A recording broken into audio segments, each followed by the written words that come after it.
જયેશ રાદડિયા અને પ્રશાંત કોરાટ જૂથ છે તે આમને સામને આવ્યું છે। જયેશ રાદડિયા અત્યારે દિલ્હી પહોંચી ચૂક્યા છે। દિલ્હીની અંદર તેઓ અત્યારે બેઠકો કરી રહ્યા છે। કોની ચૂંટણીની અંદર પણ તેઓએ પોતાની તાકાત છે તે બતાવી હતી। સભાસદોને દિલ્હી એક પ્લેનની અંદર લઈ ગયા હતા અને ત્યાં પણ તેમને સરકારના મેન્ડેટનો વિરોધ કરી અને પોતાની તાકાત બતાવી હતી। એટલે કે ત્રણ ભારતીય જનતા પાર્ટીના જે ટેકેદારો છે તેમાંથી કોણ મજબૂતાઈથી આ ચૂંટણીની અંદર ચેરમેન બને તેના માટેની લડાઈ શરૂ થઈ છે। જો ક્યાંક ને ક્યાંક સમાધાન થઈ જાય તો આ ચૂંટણી છે તો ન યોજાય, એટલે કે બિનહરીફ। અત્યારે જે માનવામાં આવી રહ્યું છે એ પ્રમાણે લગભગ 4 થી 5 બેઠકો બિનહરીફ અને બાકીની બેઠકો છે। વાતાવરણ અત્યારે સૌરાષ્ટ્રનું અત્યારે ગરમાયું છે, કેમ કે એશિયાની સૌથી મોટું ગણાતું સંઘ એટલે કે રાજકોટ લોધિકા સહકારી સંઘ, રાજકોટની રાજનીતિમાં ફરી એક વખત એક ગરમાવો જોવા મળી રહ્યો છે।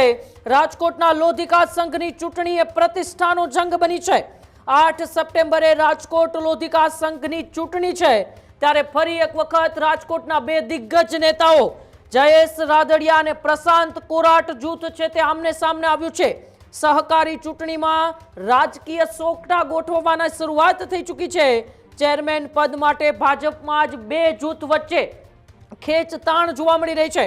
પૂર્વ ધારાસભ્ય અરવિંદ રૈયાણી છે તે પણ મેદાને છે, તો અરવિંદ રૈયાણીની નજર ચેરમેન પદ પર છે, તો સામે જૂથે નીતિન ઢાકેચાનો ઝુકાવ એ રાદડિયા જૂથ તરફ છે।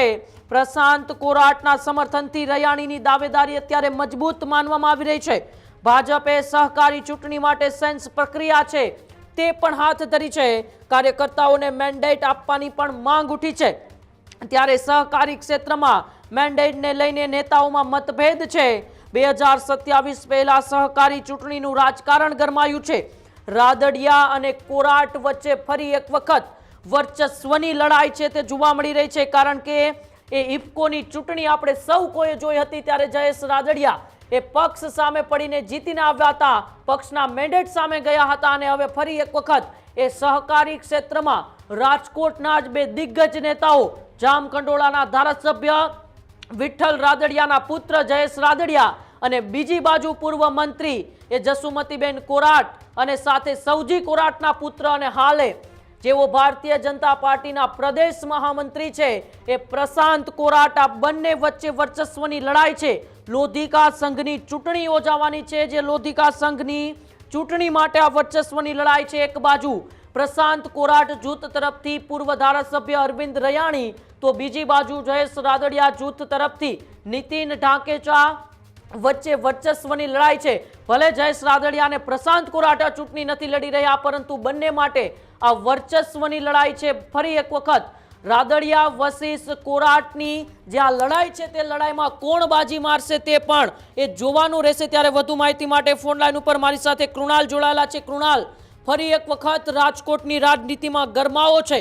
જયેશ રાદડિયા અને પ્રશાંત કોરાટ બે દિગ્ગજ નેતાઓ છે તે પ્રત્યક્ષ રીતે નહીં પરંતુ પરોક્ષ રીતે એકબીજાની આમને સામને છે।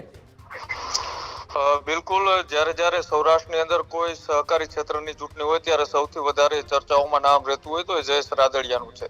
અને સાથે સાથે આ વખતે ન માત્ર રાજકોટ, સૌરાષ્ટ્ર પણ એશિયાની સૌથી મોટી ગણાતી રાજકોટ લોધિકા સંઘની એ ચૂંટણી છે, અને તેમાં ફરી એક વખતે રાજકારણ છે તે ગરમાયેલું છે। રાજકારણ ગરમાવા પાછળનું કારણ એ માત્ર એ સહકારી ક્ષેત્રના આગેવાનો કે નેતાઓ નહીં, પણ સરકારના જ બે પૂર્વ મંત્રી એટલે કે જયેશ રાદડિયા અને અરવિંદ રૈયાણી, અને તેની વચ્ચે સાથે સાથે આ વખતે એન્ટ્રી થઈ છે પ્રશાંત કોરાટની। આજે સહકારી ક્ષેત્રની જે ચૂંટણીઓ હોય છે, ચૂંટણીની અંદર છેક દિલ્હી સુધી છે તે લોબિંગ કરવામાં આવતું હોય છે, અને જ્યારે એ સહકારી ક્ષેત્રની ચૂંટણી હોય છે ત્યારે સહકારી આગેવાનોનો આમાં દબદબો જોવા મળતો હોય છે। અને બીજી બાજુ હવે સરકાર દ્વારા જ્યારે આની અંદર પણ એક મેન્ડેટ સિસ્ટમ છે, મેન્ડેટ પ્રથા છે તે લાગુ કરવામાં આવી છે, તેના કારણે ક્યાંક ને ક્યાંક સહકાર ક્ષેત્ર સાથે જોડાયેલા આગેવાનો છે એ સરકારની સામે પણ જરૂર પડે તો ચૂંટણીઓ લડતા હોય છે। અને આ વખતે જે રીતનું આખું એ વાતાવરણ છે તે ગરમાયેલું છે, આમાં જોવા જઈએ તો 15 જે ડિરેક્ટરો છે તેની ચૂંટણી છે ને સામે 62 થી લઈ અને 61 જેટલા જે મતદારો છે તેમની સત્તાવાર રીતના એ ચૂંટણી પંચ દ્વારા એ લિસ્ટ પણ જાહેર કરવામાં આવ્યું છે। આ જે ચૂંટણી છે, આ ચૂંટણી એ જ્યારે યોજાવાની છે તેને પહેલા જ હવે રાજકારણ એટલા માટે ગરમાણું છે કેમ કે આ સંઘની જે ચૂંટણી હોય છે, આ સંઘની ચૂંટણી એ રાજકારણ એટલે કે સરકારની ધારાસભ્યની સંસદની જે રીતની ચૂંટણી હોય છે તેનાથી અલગ પ્રકારની ચૂંટણી હોય છે. આમાં સહકારી આગેવાનો એટલા માટે રસ લેતા હોય છે કેમ કે તેનો સરકારની સામે સહકારની અંદર પણ દબદબો છે તે મહત્વનો વધારી શકાય. અને જયેશ રાદડિયા જે ભૂતકાળની અંદર પણ જ્યારે ઇફકોની ચૂંટણી હતી, ઇફકોની ચૂંટણીની અંદર પણ તેઓએ પોતાની તાકાત છે તે બતાવી હતી. સભાસદોને દિલ્હી એક પ્લેનની અંદર લઈ ગયા હતા અને ત્યાં પણ તેમને સરકારના મેન્ડેટનો વિરોધ કરી અને પોતાની તાકાત બતાવી હતી. અહીંયા પણ કંઈક આ વખતે એવું થયું છે. પણ જ્યારે ભૂતકાળની વાત કરીએ તો આજથી જે 4 વર્ષ પહેલા જ્યારે આજ એટલે કે રાજકોટ લોધિકા સંઘની જ્યારે ચૂંટણી હતી ત્યારે બે આજ વ્યક્તિઓ છે તેની લડાઈની અંદર ત્રીજો વ્યક્તિ ફાવી ગયો હતો. આ વખતે અરવિંદ રૈયાણી કે જેઓ સરકાર પૂર્વ મંત્રી છે, ભારતીય જનતા પાર્ટી સાથે જોડાયેલા છે, સાથે જ જયેશ રાદડિયા તેઓ પણ સરકારના પૂર્વ મંત્રી છે, અત્યારે જામકંડોળા વિસ્તારના ધારાસભ્ય છે. એ જ વિસ્તારમાં તેમના હરીફ ગણાતા પ્રશાંત કોરાટ કે જે સરકારની અંદર અત્યારે સંગઠનમાં મહામંત્રી પદ ઉપર છે. એટલે કે 3 ભારતીય જનતા પાર્ટીના જે ટેકેદારો છે તેમાંથી કોણ મજબૂતાઈથી આ ચૂંટણીની અંદર ચેરમેન બને તેના માટેની લડાઈ શરૂ થઈ છે. એટલું જ નહીં, જયેશ રાદડિયા અત્યારે દિલ્હી પહોંચી ચૂક્યા છે. દિલ્હીની અંદર તેઓ અત્યારે બેઠકો કરી રહ્યા છે અને બેઠકો એટલા માટે કે સરકાર જે મેન્ડેટ આપે છે મેન્ડેટની અંદર જયેશ રાદડિયા જૂથના જે વ્યક્તિઓ છે તેમને આની અંદર એ ચૂંટણી લડાવવામાં આવે. જોકે આ 15 ડિરેક્ટરોની ચૂંટણી છે. આ ચૂંટણીની અંદર એવું માનવામાં આવી રહ્યું છે કે જયેશ રાદડિયા જૂથના 6 થી 7 લોકો છે તે ચૂંટણી જીતવામાં સક્ષમ છે, દાવેદાર છે. બીજી બાજુ સામેનો પક્ષ પણ એવી વાત કરી રહ્યું છે કે અમારું જૂથ મજબૂત છે. બંને જૂથ વચ્ચે જો ક્યાંક ને ક્યાંક સમાધાન થઈ જાય તો આ ચૂંટણી છે તો ન યોજાય એટલે કે બિનહરીફ. અત્યારે જે માનવામાં આવી રહ્યું છે એ પ્રમાણે લગભગ 4 થી 5 બેઠકો બિનહરીફ અને બાકીની બેઠકો છે એની ઉપર એ ચૂંટણી સામસામે લડાય. અત્યાર સુધી ડેમેજ કંટ્રોલ કરવાના પ્રયાસો કરવામાં આવી રહ્યા છે. પણ એક બાજુ અરવિંદ રૈયાણી કે જેઓ એ પોતાના જૂથને મેદાને ગઈ વખતે પણ ઉતાર્યું હતું, આ વખતે પણ તેઓ ઉતારી રહ્યા છે.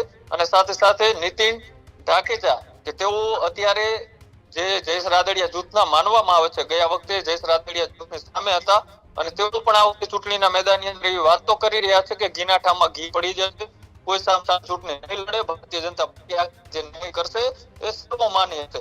પણ એવી વાત અત્યારે કરવામાં આવી રહી છે કેમ કે જ્યારે અત્યારે ફોર્મ ભરવાની શરૂઆત થઈ ચૂકી છે અને જે આ ચૂંટણી છે તેનું પરિણામ 9 સપ્ટેમ્બરે આવવાનું છે.